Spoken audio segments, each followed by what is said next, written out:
de mondes différents. Moi, peut-être plus sur une approche de la réalité, du projet, de ce qui se passe tous les jours dans notre quotidien. Sarah Degouis dans une expérience plus expérimentale, Luc dans un dessin de l'imaginaire, et finalement l'imaginaire poussé à son paroxysme, c'est-à-dire le jeu vidéo où tout est possible. On en revient quand même à l'idée que tout ça doit avoir un sens pour nous-mêmes.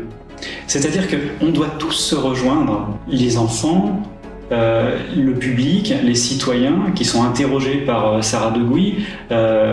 Finalement, c'est aller chercher l'ensemble des personnes, comprendre leurs problématiques pour essayer de les résoudre et le définir dans un élément artistique. C'est l'imaginaire qui va créer ce qui va se passer demain. Cet imaginaire, ça part généralement d'un petit dessin, un croquis, et dans notre travail, par un petit croquis, on l'affiche et ça nous permet après construire autour d'une petite idée simplement tout un monde qui doit permettre aux gens de pouvoir rentrer dedans, d'être tout à fait immersif. On a besoin d'utopie pour viser des choses, donc se projeter dans une ville positive, aussi essayer de faire en sorte que on tende vers quelque chose qui soit optimiste. La présence des enfants dans la ville. Nous concevons des villes qui sont faites pour les adultes et très peu pour les enfants. C'est tout à fait préjudiciable parce que les enfants, c'est eux qui vont créer le monde de demain. Nous avons besoin d'être en contact avec la réalité, avec le vivant.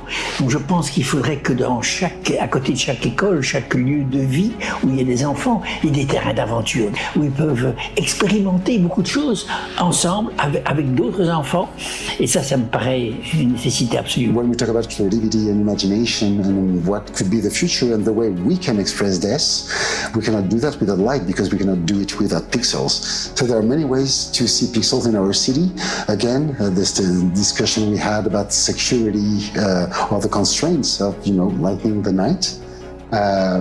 We have the same on our side, but it is our art doesn't exist without the light, and whatever we can participate with in creating the city of tomorrow is based on light whatsoever. Sans lumière, et ce n'est plus que le noir absolu. La lumière, elle est reliée à la question de la poétique et de la ville et de comment on peut d'un seul coup révéler de manière immatérielle quelque chose et qui peut du coup aussi donner une autre perception de la ville. C'est ça qui est intéressant, c'est-à-dire qu'on voit que par la lumière, on peut donner une toute autre image d'un espace. Elle réenchante les choses parce qu'elle nous permet de voir une chose qui existe en temps réel autrement, pas la nuit, le jour, sur un tout autre aspect. Et ça nous donne cette espèce de profondeur à sa propre identité à un moment, mais cette identité peut changer, peut devenir tout à fait autre. On voit que la ville de demain, elle va se faire tous ensemble.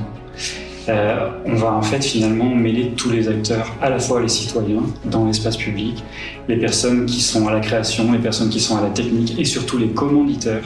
On a compris qu'on ne pouvait plus être seul à créer quelque chose, mais par contre, on est dans un ensemble et on est tous et on retient les éléments. Et c'est à ce moment-là qu'on peut créer un élément, un projet créatif pour la ville de demain. On a besoin finalement d'une grande diversité, pluridisciplinarité pour arriver à construire la ville de demain.